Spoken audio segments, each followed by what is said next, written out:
So, hello everyone. So, today's video po ipapakita ko po sa inyo yung bagong recipe na naisip ko. Ang tawag dito ay Coke Liempo na kung saan mga ingredients po ay syempre Coke. Kasi Coke Liempo nga diba? Huwag kang syunga, okay? Tsaka UFC, banana ketchup.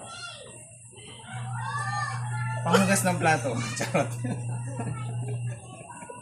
At syempre, oyster sauce para maging masarap, di ba? Hindi na kailangan maraming timpla. Ito, kompleto na to sa Ricardo. So, halika! Ayan. So, ito na yung ano natin. Hintayin na lang natin na lumambot yung karne ng baboy. Okay? Napakasarap nito. So, kailangan natin paiga-igahin and then pakulo-kuluin hanggang sa kumulo yung dugo mo sa sobrang tagal maluto. Syempre, kailangan mo ng patience.